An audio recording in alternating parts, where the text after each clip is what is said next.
The Democrats are still short on cash. With an assist from a former member, the minority took in close to $1 million during the first 6 months of this year. But the Democrats' failed effort to retain the majority last fall left them $3 million in debt. Now, loan payments and other expenses have depleted much of the money that they managed to take in, and they're still about $2 million in the red. Party leaders nevertheless say that they're very happy with the amount that they managed to raise, calling it a sign that voters are interested in giving the Democrats another chance in the majority. My next guest leads the party's fundraising efforts. He is Senator Mike Gianaris. He's joining me from New York City to parse the numbers. Senator, it is good to see you again. How are you doing? Good to see you, Liz. Thanks for having me back again. My pleasure. So a little bit of a different topic, although we will get into the redistricting question because this is all sort of bound up together. We did just have Senate Deputy Majority Leader Tom Libbison last week to tout his numbers. Of course, the Senate Republicans managed to pull in close to $3 million, 2.7 if I'm not mistaken. So you guys almost $1 million, but the Republicans are challenging your number. They say that you got a big transfer from former Senator Brian Foley, about $90,000. So what's your response? Well, as an initial matter, let me correct you. It's not almost $1 million. Our total receipts actually will be over $1.1 million, which goes to what the Republicans are talking about. They're just, I'm sorry they're upset we did so well, but the fact is we did so well. We had an unprecedented fundraising period for a minority party in the Senate, and we are well on our way to retiring the debt and well on our way to retaking the majority. Well, actually, let's just parse this just a little bit more. You had a historic first 6 months as the minority conference, because I think that the Senate Republicans had a stronger 6 months, but not the first 6 months. It was actually leading up to the 2010 election, right? Is that right? I mean, just since we're getting statistics, it's like political baseball at this point. Yep.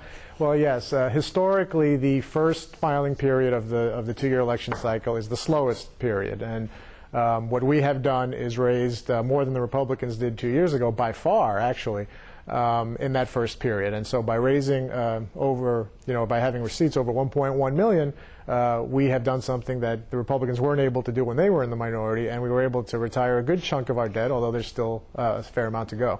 Let's just take this question quickly about Brian Foley. I mean, he is no longer in office. $90,000 is a pretty good chunk of change. I mean, doesn't this get to the question of what you're allowed to do with your campaign cash when you're no longer around? I mean, is it actually fair that you would take that money and not return it to your donors, but just give it back to, I don't know, your conference members, or if you're a lobbyist, you give it to other elected officials of your choice?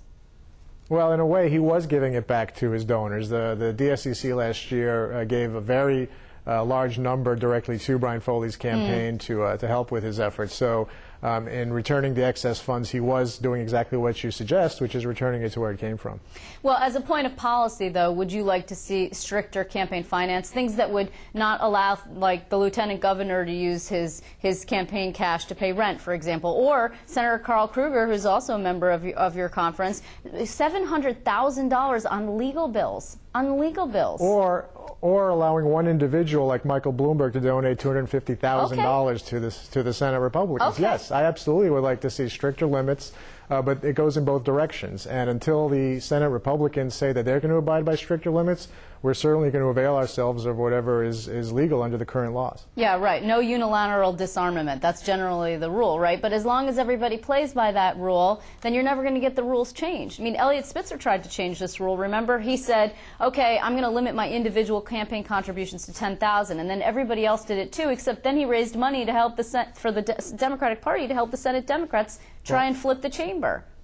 Well, we're certainly not going to see that kind of change as long as the Senate Republicans are in charge. Senate Democrats are on the record supporting a stronger campaign finance system. We're on the record supporting an independent redistricting platform. Republicans seem to have no problem promising that they support these things during election time and then turning their backs on it once they get into office. And that's a shame. What we need to see is stronger campaign finance rules. We need to see an independent redistricting process, and we need to get this state and its government especially moving in the right direction. Okay, here's the biggest problem that you've got. It is true that more than $1 million is it's a very strong fundraising filing for you, and it's to your credit. You have a history of a lot of really strong fundraising. You ran statewide as Attorney General. You actually ended up not going all the way with that, but you have a history of that. The problem is that you've got an $800,000 bill paying off this loan. I mean, how are you going to address that?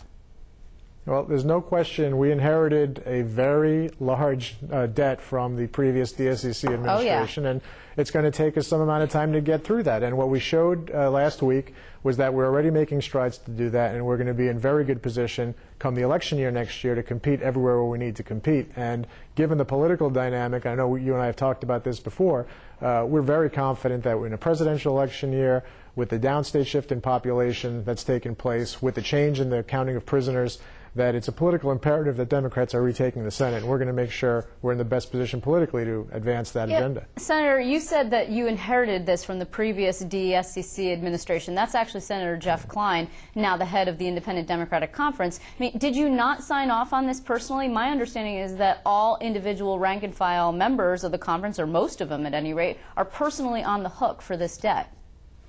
Well, I wasn't in the Senate last year. So sorry, pardon me. You did not. As a candidate, you were not asked to sign off on this then?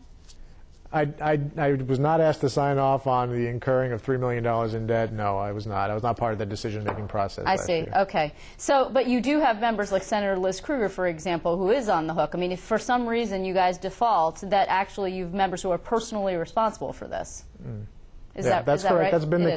That's been the case for probably a couple of decades in the Senate. The Democratic Conference has been doing that for quite some time, and it's typical practice, apparently. Yeah. So do you believe that you're going to be able to pay off this $2.3 million worth of debt before the 2012 election gets joined in reality? I mean, actually, technically speaking, you're already fighting over it quite clearly, because I'm hearing the rhetoric that you and Senator Libous are giving me. But nevertheless, I mean, you got to, how much do you think it's going to cost? You always go through, I don't know, $2 million, $3 million. You're $2 million in the hole. Yeah, we'll get there. And I think, you know, this first filing period was instructive for a lot of people, and we were going to be testing ourselves over this past 6-month period. The one thing we showed is that we will definitely retire the debt. We're well on our way to doing it aggressively. As we discussed earlier, the first filing period is traditionally the slowest. We expect that the numbers will accelerate as we get closer to 2012. And we will retire the debt and actually be in the point where we can compete in as many races as we need to retake the majority next year. And how many do you think that is? Oh, it could be. I mean, the playing field for us is fantastic. There's a number of Democratic seats that the Republicans hold right now that they have no business holding, and we expect that we can be competing in as many as 7 or 8 of their districts. And we're looking forward to winning the lion's share of those. How much assistance do you think you're going to get from Andrew Cuomo? I mean, again, talk about prodigious fundraising. He posted more than $9 million on hand, brought in more than $6 million. He's not even running for anything at this point. He's got these amazing, astronomically high poll numbers, but he said that he will be supportive. He didn't say endorse. He stopped right short of that. Of 4 Republicans who voted yes on same-sex marriage, some of those guys are actually your top targets. Mark Grisanti is one of them. Jim Alisi, another one. I mean, you want to get rid of those guys, don't you? Yeah, well, we expect Democrats to be representing those districts after the 2012 elections are up. Okay, well, how's that going to work? The governor's the head of our party. He's done a phenomenal job to the point where he's being talked about nationally as one of the best governors in the country, and rightfully so. We expect that as the leader of our party, we'll be working hand in hand with him through next year's election cycle to make sure that Democrats retake the Senate. Okay, but what does that mean? I mean, do you expect that he would actually endorse someone against Jim Alisi when Jim Alisi, for example, really took a dangerous leap? I mean, he lost the Conservative Party line. So did Mark Grisanti in a very Democrat-dominated district. I mean, so did Steve Salan. So did Roy McDonald. Well, as much as I like you, Liz, I'm not going to tell you our strategy a year in advance of the elections. But rest assured, we'll be talking with the governor and his political team, and we look forward to working hand in hand with them. We expect we'll have a very cooperative and very productive campaign season working with them.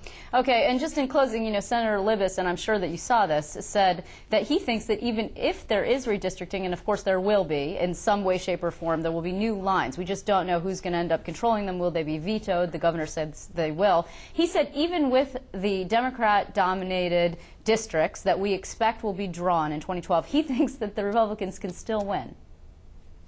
I noticed a little laughter in your question. Well, I think that most people don't, because most people agree, even the governor